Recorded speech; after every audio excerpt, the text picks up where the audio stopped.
গা হিম করা ভয়ঙ্কর গল্পের তৃতীয় পর্বে আপনাদের আবার স্বাগতম।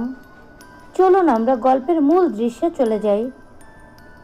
দৃশ্য পরিবর্তিত হয় এবং রয় জিহাদকে বলে, দ্রুত গিয়ে তিশাকে ডেকে আনো। তারা এখনই এই বাড়ি থেকে বেরিয়ে যাবে। যা শুনে জিহাদ চলে যায় তিশাকে ডাকতে।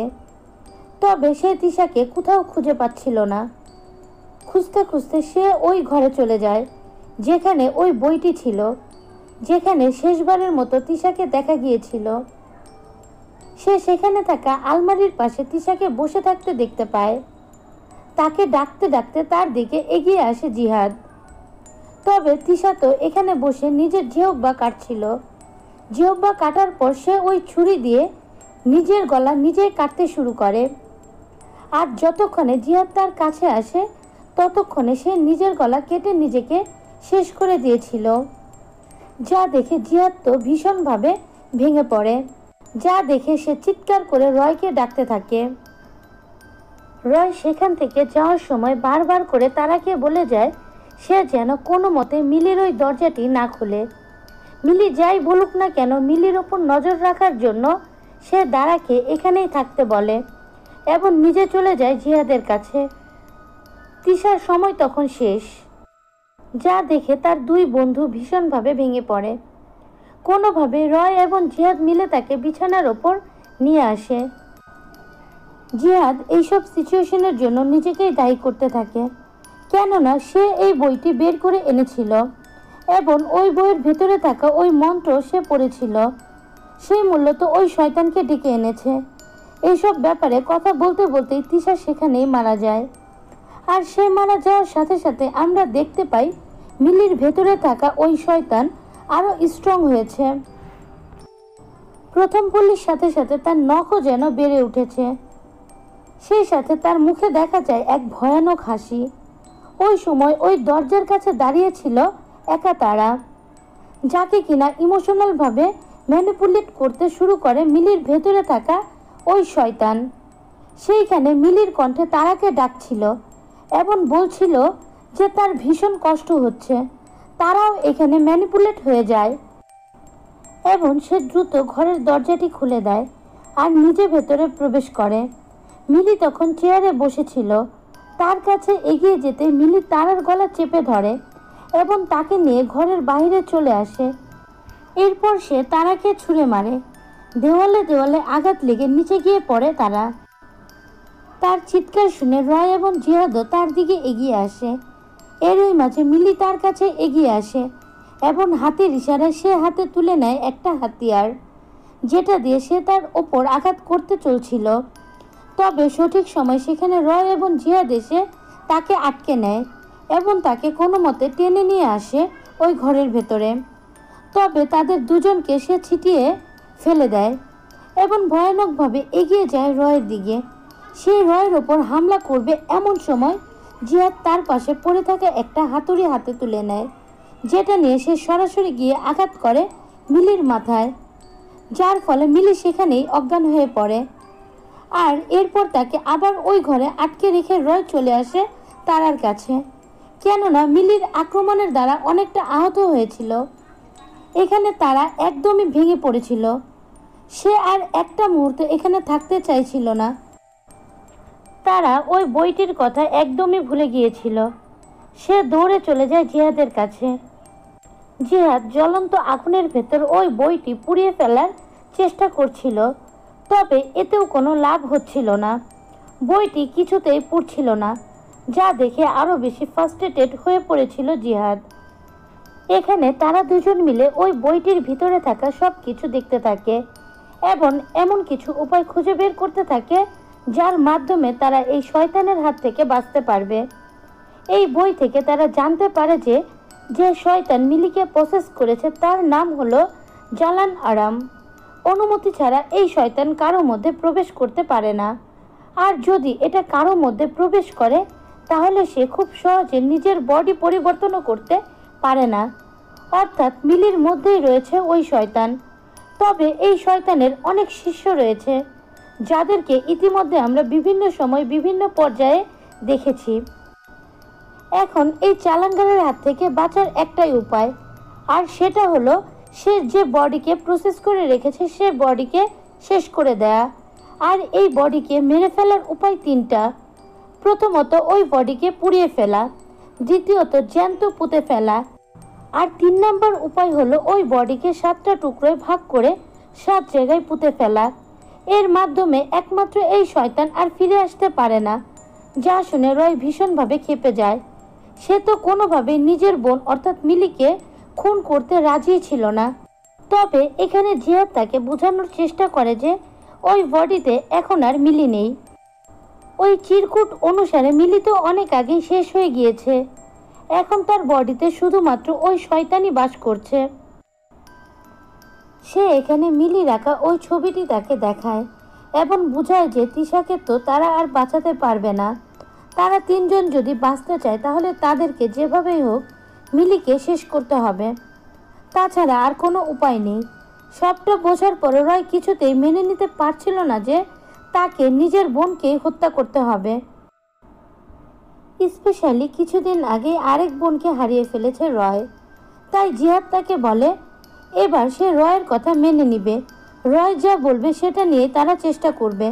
তবে এ ব্যাপারে যদি তারা সফল না হয় তাহলে জিহাদ যা বলবে সেটাই করতে হবে রয়কে, অর্থাৎ মিলিকে শেষ করে দিতে হবে।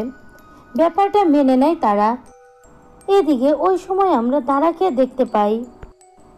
দারার হাতের ভেতর থেকে পোকা চলাচল করছে। এই জিনিসটা সহ্য করা তার জন্য খুবই কঠিন ছিল। তার হাতে খুবই ইরিটেশন ও যন্ত্রণা হচ্ছিল, যে কারণে সে রান্নাঘরে গিয়ে একটা চামচ তুলে নেয়, যেটা দিয়ে সে হাতের ওই স্থানে বারবার আঘাত করতে থাকে। যদিও সে যখনই সেন্সে আসছিল সে নিজের হাতকে আটকানোর চেষ্টা করছিল, তবে তার হাত বারবার অন্য হাতকে আঘাত করছিল। এমনকি তার ওই হাত তো আবার ছুরি পর্যন্ত তুলে নেয়। ততক্ষণে সেখানে চলে এসেছিল রয় এবং জিহাদ। রয় এটা দূর থেকে দেখে তাকে থামতে বলে, তবে তারা এখানে তাদের সামনেই খুবই নৃশংসভাবে নিজেরা ওই হাত কেটে ফেলে। আর এরপর তাদের দিকে তাকিয়ে ভয়ঙ্করভাবে বলতে থাকে আগামীকাল সকালে সূর্য ওঠার আগে তারা সকলে মারা যাবে। এ কথা বলে সে সেখানে মাটিতে লুটিয়ে পড়ে। একমাত্র ভালোবাসার মানুষটিকে এই অবস্থায় দেখে রয় ছটফটিয়ে তার দিকে এগিয়ে যেতে থাকে। তবে জিহাদ রয়কে টেনে নিয়ে বাড়ি থেকে বাইরে বেরিয়ে আসে এবং তাকে নিয়ে ছুটে পালাতে আরম্ভ করে, কেননা এই বাড়িতে থাকলে তারা দুজনে মারা পড়বে। তবে তারা যতই পালানোর চেষ্টা করুক না কেন, ঘুরে ফিরে তারা জঙ্গলের ভেতর দিয়ে আবারও এই বাড়ির সামনে চলে আসছিল। ভিন্ন ভিন্ন পথ তারা অবলম্বন করে, তবুও তারা একইভাবে এই বাড়ির সামনে চলে আসছিল, যেন এই শক্তি কোনোভাবে তাদেরকে এখান থেকে যেতে দিবে না। ফলে তারাও এবার হার মেনে নেয় এবং ফিরে আসে ওই বাড়িতে। বাড়িতে দারাকে নিজের কোলে নিয়ে বসছিল রয়। সে অসহায় হয়ে পড়েছিল। তারার এই অবস্থা দেখে জিহাদ এখানে তাকে বোঝানোর চেষ্টা করে তার এবং জিহাদের এমন অবস্থা হওয়ার আগে যেন সে ওই শয়তানকে শেষ করে দেয়। এখন মিলির শরীরে মিলি নয়, বরং ওই শয়তান রয়েছে, যাকে হারানোর একটাই উপায়, আর সেটা হলো মিলিকে শেষ করে দেওয়া। মিলির শরীরকে শেষ করে দেওয়া এই ব্যাপারটা তখনও পর্যন্ত মেনে নিতে পারছিল না রয়। তবে জিহাদ এবার নিজের সিদ্ধান্তে অটল ছিল। পারবে না, কেননা মিলি তারও ছোট বোন। তাই সে সিদ্ধান্ত নেয় যে মিলি সহ এই পুরো বাড়িটি পুড়িয়ে দিবে। আর এই কারণে সে গ্যারেজের মতো ওই স্থানটিতে যায় এবং সেখান থেকে কেরোসিন এনে পুরো বাড়িতে ছড়াতে থাকে। 2-3টা পাত্র শেষ করা মাত্রই সেখানে থাকা বাকি পাত্রগুলো গায়েব হয়ে যায়। জিহাদ বুঝতে পারে যে এটা ওই শয়তান করেছে। তাই সে ওই শয়তানকে উদ্দেশ্য করে বলে সে একদমই ভীত নয়, সে ওই শয়তানকে ভয় পায় না, তাই তারা কোনোভাবে তাকে আটকাতে পারবে না। এ কথা বলে সে অপর পাশে থাকা ক্যানগুলো ব্যবহার করতে শুরু করে। বাড়ির ভেতর বাইরের সব স্থানে সে কেরোসিন ঢেলে দেয়। এভাবেই সে চলে আসে তিশার কাছে। সে তিশার শরীরেও কেরোসিন ঢালতে যায়, তবে সেটা কিছুতেই যেন করতে পারছিল না। তার ভীষণ খারাপ লাগছিল। তবুও সে এখানে কোনো মতে নিজেকে বোঝায় এবং ওই পুরো ঘরে কেরোসিন ঢেলে দেয়, সেই সাথে তিশার ওপরেও। এখন অন্যদিকে রয় তখনও পর্যন্ত তারাকে কুলে নিয়ে বসেছিল। সেখানে জিহাদ আসে এবং তাকে বলে যে তার পার্টের দায়িত্ব সে পালন করেছে, এবার পালা রয়ের। রয় যেন নিজেকে ভীত প্রমাণিত না করে এবং ওই শয়তানকে শেষ করে দেয়, যাতে করে তাদের মতো আর কেউ ওই শয়তানের শিকার না হতে পারে। একথা বলে সে মাটিতে লুটিয়ে পড়ে। পিছনে দাঁড়িয়ে ছিল তিশা। তার বডিকে বসে নিয়ে রেখেছিল ওই পিছাসের মধ্য থেকে কোনো এক পিছাস। সেই মূলত কুড়াল দিয়ে আঘাত করেছিল জিহাদের মাথায়। তিশা রয়ের সামনেই ওই কুড়ালটি বের করে নেয় আর এরপর আক্রমণ করতে গিয়ে আসে রয়ের দিকে। রয় এখানে তিশার হাত থেকে বাঁচার চেষ্টা করছিল, সেই সাথে তার হুঁশ ফেরানোর চেষ্টা করছিল, তবে এতে কোনো লাভ হচ্ছিল না। এক পর্যায়ে তিশা তার ওপর আক্রমণ করতেই যাবে, এমন সময় পিছন থেকে দাঁড়া তার গলায় ছুরি ঢুকিয়ে দেয়, যার ফলে তিশার বডিতে থাকা ওই পিছাস শান্ত হয়। তাকে আঘাত করেই তারা আবারও নিচে পড়ে যায়। তখন তার শেষ সময় ছিল। তারা রয়কে বলে সে যেন নিজেকে বাঁচিয়ে নেয়। এ কথা বলে সে একটা মন্ত্র পড়তে থাকে। মন্ত্র পড়া মাত্রই রয় অতীতের কিছু দৃশ্য দেখতে পায়।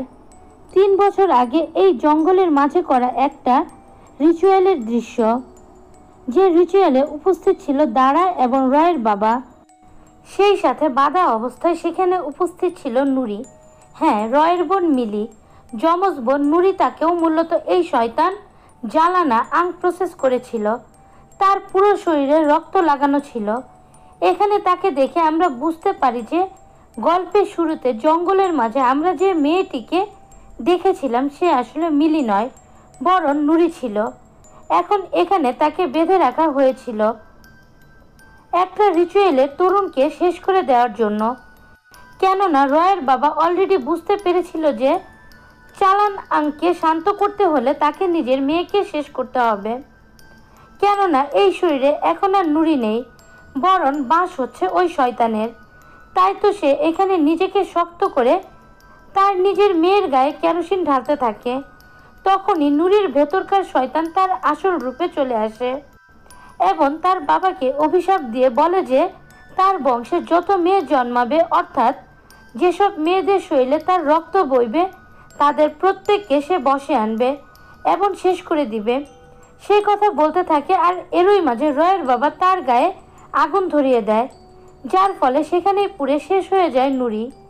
নিজের মেয়েকে মেরে ফেলার কষ্ট সহ্য করতে পারেননি মিলির বাবা।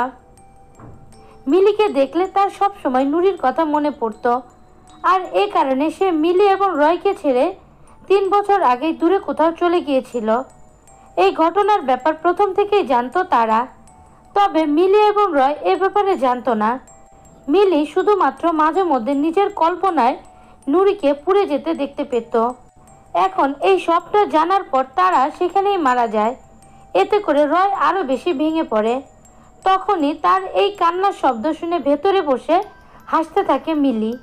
সেই সাথে সে গুনগুন করে গান গাইতে থাকে, যে গানটি কিনা তাদের মা গাইতো। যা শুনে রয় এবার ঠিক করে যে মিলির শরীর পুড়িয়ে ফেলবে। এটাই একমাত্র উপায় ওই শয়তানকে শেষ করে দেওয়ার। তাই তো সে ওই দরজাটি সিল করে দেওয়ার চেষ্টা করে, যাতে করে ওই শয়তান কোনোভাবে সেখান থেকে বের হতে না পারে। যেটা বুঝতে পেরে এবার ওই শয়তান মিলির কণ্ঠ নিয়ে রয়কে ম্যানিপুলেট করার চেষ্টা করে। সে এটা বিশ্বাস করানোর চেষ্টা করে যে মিলি সুস্থ আছে, তার অবস্থা নুরির মতো না। রয় এখানে মেনেও নিয়েছিল, তবে তখনই ভিতর থেকে মিলি বলে উঠেছে নুরি তো তাদের মাকে নিজ হাতে শেষ করে দিয়েছিল, কিন্তু মিলি তো এমন কিছুই করেনি। এ কথা বলতে রয়ের মনে পড়ে যায় ওই দিনের কথা, যেদিন তাদের মা মারা গিয়েছিল। তার মা অনেকটা অসুস্থ ছিল, যার দেখাশোনা করছিল রয় এবং নুরি। তার মা গুনগুন করে গান গাইতে শুরু করলে নুরি সেখানে ঘুমিয়ে পড়ে যায়। আর এর কিছুক্ষণ পরে সে চোখ মেলে যা দেখে, আমরা বুঝতে পারি তার ভেতরে থাকা ওই শয়তান তখন জেগে উঠেছিল। সে সেখানে থাকা ছুরিটি নেয় এবং তাদের মাকে খুব নৃশংসভাবে হত্যা করে। তার নিজের কোনো হুঁশ ছিল না। এদিকে ঘুমিয়েছিল রয়। ঘুম ভাঙতে সে দেখতে পায় নুরি এই ঘর থেকে বেরিয়ে যাচ্ছে এবং রক্তাক্ত অবস্থায় পড়ে আছে তাদের মা। ওই দিন সে বুঝতে পেরেছিল যে নুরি এমনটি কেন করেছিল, তবে সে এটা নিশ্চিত ছিল যে এ ব্যাপারে মিলি কিছুই জানতো না। অর্থাৎ নুরি যে তাদের মাকে নিজ হাতে খুন করেছিল এ ব্যাপারে মিলি কিছুই জানতো না। তাই সে যখন ভেতর থেকে এই কথা বলে তখন রয় নিশ্চিত হয়ে যায় যে ভেতরে যে রয়েছে সে মিলি নয়, বরং ওই শয়তান, যে কিনা সব জানে। আর এ কারণে ওই শয়তান তাকে বোকা বানাতে পারে না। ফলে শয়তান এখানে তার বাবার মতো করে তাকে অভিশাপ দিতে থাকে। সে আবারও ফিরে আসবে তার পরবর্তী বংশধরের মধ্যে। যে মেয়েই জন্ম নিবে তার ভেতরেই ফিরে আসবে। এই অভিশাপ তাদের রক্তে মিশে গিয়েছে। এ কথার গুরুত্ব না দিয়ে পুরো বাড়িতে কেরোসিন ছড়িয়ে দেয় রয়। যেটুকু জায়গা বাকি ছিল সে সাথে দারার শরীরেও, যাতে করে এই বাড়ির সাথে দারা, তিশা এবং জিহাদও পুড়ে যায়। কেননা তারা কেউ বেঁচে ছিল না। তাদের শরীরে যেন কেউ শয়তান ব্যবহার করতে না পারে, এ কারণে সে তাদেরকে পুড়িয়ে দেয়। সে কেরোসিন তেল ঢালতে ঢালতে বাড়ির বাইরে চলে আসে। তার মনে পড়েছিল তার বাবা কিভাবে তার বোনকে পুড়িয়েছিল। এখন তার বাবার কষ্ট বুঝতে পারছিল সে ঠিক তার বাবার মতো করে আগুন ধরিয়ে দেয় বাড়িটিতে। পুরো বাড়িটি তার সামনেই দাউ দাউ করে পুড়তে থাকে। বাড়ির সাথে সাথে তারা, তিশা, জিহাদ সহ ঠিক নুরির মতো করে পুড়ে যায় মিলিও। আর ঠিক এইভাবেই শেষ হয়ে যায় রয়ের জীবনের আরেকটি কালো অধ্যায়। এখন এই ঘটনার 3 বছর পরের দৃশ্য আমরা দেখতে পাই। এখন রয় জুয়া ছেড়ে দিয়েছিল। সে নতুন করে নিজের জীবন শুরু করেছিল। সে বিয়েও করেছিল, যেখানে তার ওয়াইফ এখন প্রেগনেন্ট ছিল। কাজে থেকে ফেরার পর তার ওয়াইফ তাকে একটা সুসংবাদ দেয়, আর সেটা হলো ডক্টর তাকে জানিয়ে দিয়েছে যে তাদের একটা কন্যা সন্তান হতে চলেছে। যা শুনে খুশি হওয়ার বদলে রয় ভেঙে পড়ে এবং মহা চিন্তায় পড়ে যায়। তার মনে পড়ে যায় ওই শয়তানের অভিশাপের কথা, যে তার রক্তের কোনো মেয়ে এই অভিশাপ থেকে মুক্তি পাবে না। আর এই ভয়ের সাথে সাথে শেষ হয়ে যায় আজকের এই গল্পটি। আশা করছি আজকের গল্পটি আপনাদের ভালো লাগবে। আমাদের চ্যানেলটি সাবস্ক্রাইব করে আমাদের পাশেই থাকবেন।